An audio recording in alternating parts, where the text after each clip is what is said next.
A cheerful blog post about company momentum goes live, and the investors respond by aggressively selling off their shares. Google's August 5th memo framed a massive leadership shift as a way to increase velocity, announcing that Demis Hassabis would step back from daily operations to become Alphabet's chief scientist. The market saw through the PR framing. By midday, Alphabet's shares dropped 4%, signaling a lack of confidence in the sudden reorganization. This reaction wasn't triggered by a single retirement, but by the mid-crisis reconstruction of Google's entire AI leadership at the exact moment its competitors are shipping. During this keynote at Google I/O, Sundar Pichai told the audience that Gemini 3.5 Pro was only weeks away. That was in May. June and July passed without a release. The model is now 78 days late, and reportedly missing its internal benchmarks for coding, the skill that currently defines the AI frontier. Internal frustration over these delays is mounting. As the gap between Google and its rivals widens, senior engineers have begun moving to competitors like OpenAI.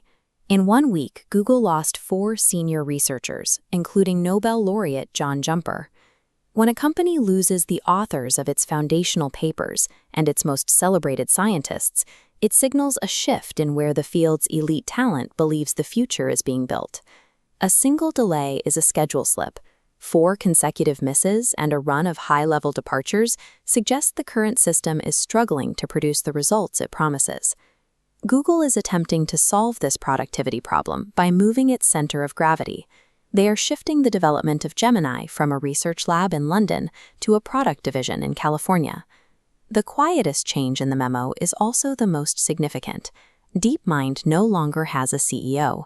Its new head, Kare Kavukcioglu, is now a senior vice president.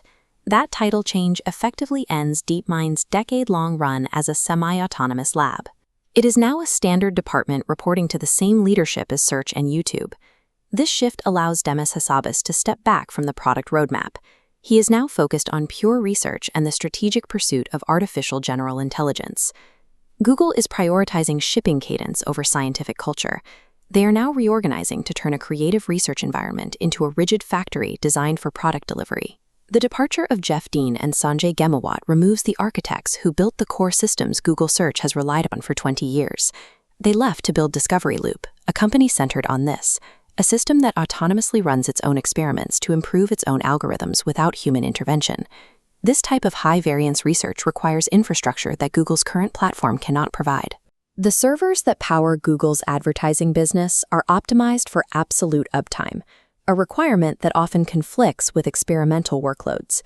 Google's legacy infrastructure, the machines that generate its massive revenue, was designed for stability, making it a difficult environment for the chaotic needs of cutting-edge AI research. Despite losing top engineers to this new startup, Google is one of Discovery Loop's founding investors. They are essentially writing a check to the team that just walked out the door. Historically, Google kept talent by acquiring the companies they started. Now they are paying that talent to leave, so they can build in an environment Google can no longer provide. This is a survival tactic. If Dean's team discovers an architecture that replaces the transformer, Google's investment ensures they have a seat at the table. Google has reached a crossroads. They must run a disciplined product factory internally to survive today's competition, while funding the visionaries on the outside to secure a place in tomorrow's breakthroughs.